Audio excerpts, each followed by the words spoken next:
My name is Mark Brand. You are listening to Better. And I'm a social impact entrepreneur, so I build businesses that are in service to the greater community. So Better was formed to be a tool for everyday advocacy. I think anytime we take people's attention, we have to give something. Folks, welcome back to Better. This is our new format. In between interview weeks, we are going to be having these discussions that are really a little bit of a dissemination of what we've just got to listen to prior to you getting to listen to it. Some stories don't begin, they rupture. Every year, the amount of numbers of individuals who have been killed through interactions with law enforcement has gone up. A life becomes a symbol, a family becomes a movement, not by choice, but by necessity, pulled into the undertow of violence. It was later determined that a weapon Monterosa was holding turned out to be a hammer and not a gun. In this episode, we sit with the weight of absence and the sound of resistance, shaped by hands still trembling with love. The headlines might not be there, but we have to rally as a community. We have to be there for each other.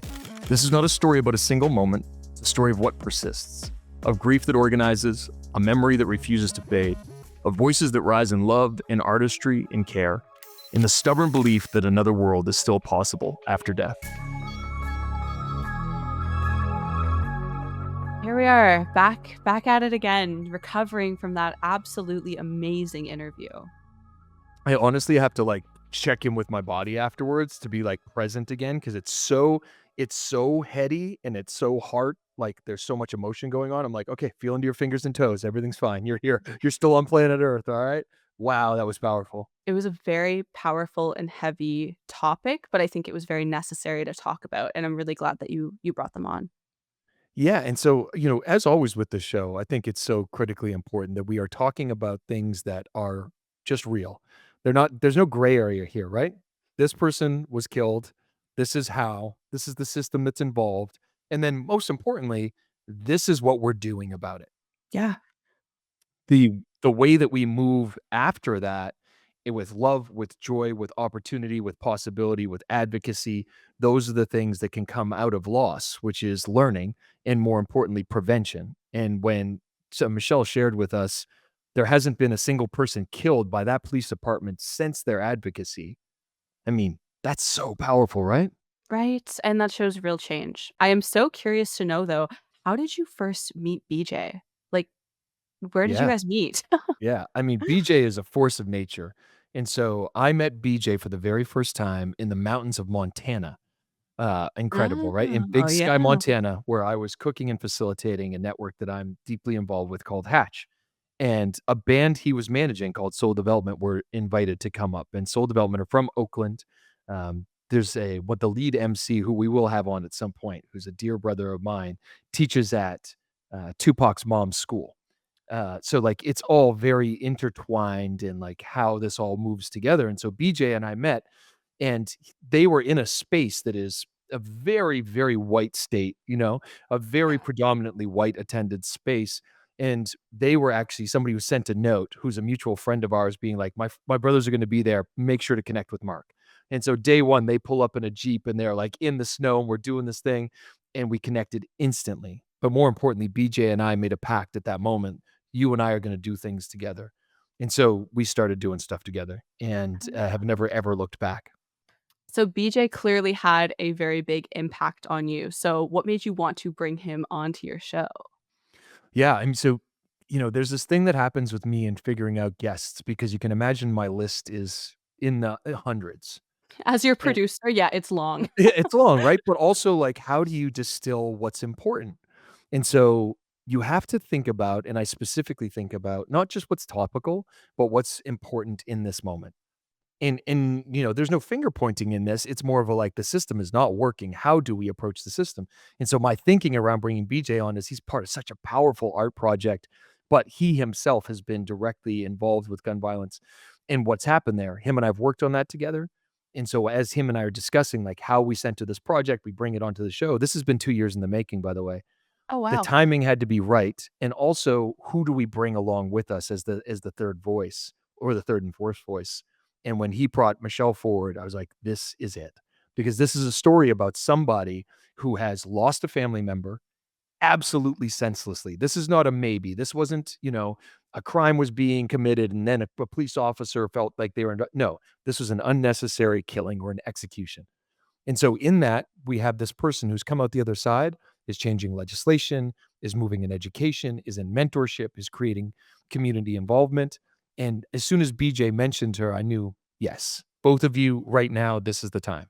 Yeah, definitely, and Michelle was such a powerful voice that added so much to the already incredible story that BJ brought to us. When you get to speak to somebody who's that passionately driven, the level of information that this episode brings for people is like a masterclass times 10. Do you want to understand, first of all, how to move through trauma, like real heavy trauma?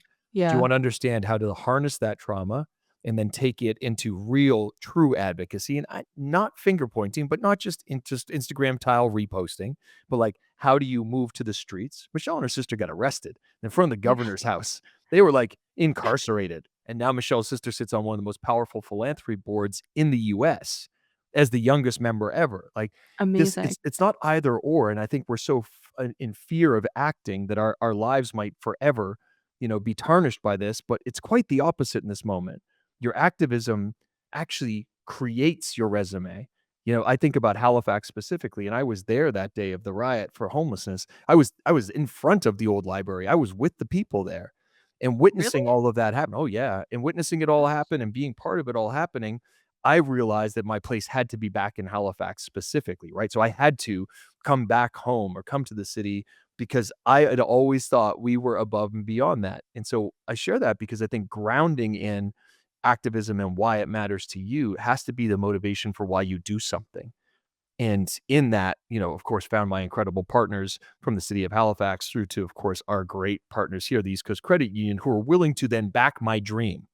I have a dream to be in this city in an impactful and powerful way to then be able to help speak to legislators. I was with the Just Food Action Lead before I left, a few days ago from Halifax, having the conversation and helping her really understand and formulate what her next moves were within the city. Now, BJ is that same person for gun violence. So how do we create out of our own experience, out of our own traumas, out of our own inspiration through those, really powerful things. And this episode, I think, is the best episode we've ever had on that. I definitely could agree with that for sure. What else struck you? Was there anything else that really, like, stood out for you in that one? Yeah, actually, the impact of community. Mm. I really, really liked, when BJ was talking about, like, creating, like, a safe container and explaining that, because like, you hear people throw these words around and, like, you don't know if they know what they're talking about, they're just kind of, like, saying it, but the way he articulated how everything worked, how to move forward with activism, I thought was very digestible to somebody who may not understand as well, and I also love what Michelle said about the younger generation and breaking free of that pattern that you get cycled into. I found that very relatable, and it is hard because when you're in, like, your early 20s, like Gen Z, you don't know what you're doing. Like, I have no idea what you're doing, right? So, it was, like, a very fresh, interesting perspective for me to kind of look at and be like, "That is so true," and, like, how do you break out of that mold, I guess, is Yeah. I yeah. mean, I'm being called I was at Halifax Grammar School last week, Yeah. and I was talking to 500 kids at once, and, I sat down for this quote unquote "fireside chat" with, an incredible teacher from there, and I looked up into the audience and I was like, "These kids are tired and bored." And I was like, "We're not doing this today." So I just was like, "Hey, do you mind if I take this microphone?" And I stood up and I just went and started to do, like, exercises with them, not like jumping jacks, but we started to do an Yeah. exercise around anti-violence. And that exercise is an exercise I do on every stage at all times, which is getting a diamond out of somebody's hand without hurting them. Like, so one person is holding it closed and the other person has to remove it. And Huh. just having this conversation with, like, 8-year-old to 14-year-olds, and, like, the gym erupts, of course, everybody's doing it. And I Mhm. said to one kid, he's in the back, I was like, "Were you successful?" He said, "Yes." And I said, "What did you do?" And he said, "I just asked him to open his hand." And I was like, "That Wow. part, that's the solution. That's actually the exercise. You solved it." And I say this to bring it into, we if we have knowledge and we are of a generation above yours, it is our responsibility to be listening way more than we're talking, number one, and then to impart any of that we might have, right? To understand what I left those kids with, and in no way facetious, and I say this to you, you're the resource, you're the solution. Without you, it's over. Right. And I'm not being dramatic. I'm like, hey, this is it. Like, we'll give you everything that we've got, but you then have to hop up on the shoulders and do the thing now. And the thing in this episode is very, very clear from Michelle and from BJ, which is movement, action.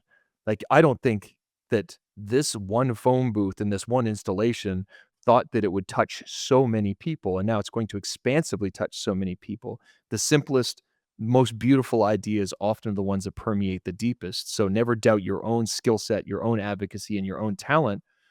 And I think that we are afraid to put our neck out or to stand out, to look maybe stupid or not knowledgeable or all of these things. Don't be afraid to do that. Right. You know, Yeah. Oh, that's so real. It's so true, 'cause so many critical. people are scared of, I mean, myself included, like, it's so scary. Like, I guess is the best way to put it. Like, that is scary. But I do think what Michelle talked about with, mentorship, I think is Mhm. so valid and relevant to what you were saying when you talked to the kids at the grammar school. Like, having somebody to talk to and, like, dissect things and ask questions, like, that's so, so valuable now. I mean, it is the greatest gift that we can all give. And I've seen mentorship gone so wrong so many Oh, times. And so, really? yeah, oh, definitely. Because what happens energetically is there is, of course, what will come up for the mentee, is like, I really need this information. It's going to change the trajectory of my life. And so I have a specific question, and I might have my confirmation bias in place of like, I want to be told I'm going to do the thing I want to do. And so for the mentor also, there might be the same energy of like, I have all this experience and therefore I can tell you and you don't know anything. And I watch Mm, that dynamic, with humor of a right, like, wow, neither of you are getting anything out of this. And that was a giant right. waste of everybody's time. And so, like, really understanding, and as a person who's mentored a lot of folks and really enjoys doing it, is, the first question that I ask people way before the meeting is, what are you hoping to get out of this and why? Mm. Right. And if you come back with, well, I see that you've increased your net wealth multiple times, like, well, then I'm not your mentor. Yeah. That's the only reason that financial stability was important to me is so we can keep feeding 5,000 people a day. That other than that, it's not important to me. So I'm not your person. But, Right, not your guy. no, here is X person that you could probably go to. And if they come back with like, I really want to do something important with my life and my skills and my passion that helps people, I'm your guy. I can absolutely have that conversation with you, and also how to structure your life in a way to build those things like Michelle and BJ helped us around this today, right? If Madison decides to step out and verily be an advocate against X, then what is the tool when you get knocked down? What is the tool when it feels like you're the only person doing this? What is the tool when my friends don't seem to understand me anymore? What is the tool when, and so this library, our own Encyclopedia Britannica on advocacy, is built specifically so that you can say, oh, I see myself in Holly Murchison's story, or I see Mm, myself in James Anderson's story, or I see myself in Bun B's story, right? Like, I see myself in one of these stories. It may not be, or it might be in mine, or it yeah, might be in all of them. So I think it's really, right. really, really important to know that when you're seeking mentorship, what is it that you're looking for? What is the ask? Because most people will give it to you if you're specific about what that is. And people are always like, ah, everybody's so busy. They are and they aren't. If a mentorship ask is made appropriately and through, the right lens, and you see that person because you've researched and it's the same as, being held properly in an interview. That person's going to respond positively. If they don't, they weren't meant for you anyway, but mentorship is critical. Yeah, I think that's the absolute perfect note to end this on. There we go. Find a good Yeah. mentor, be a great mentee, and vice versa. Yes, thank you so much, Mark. Can't wait for this episode. I'm Mark Brand, and you've been listening to Better.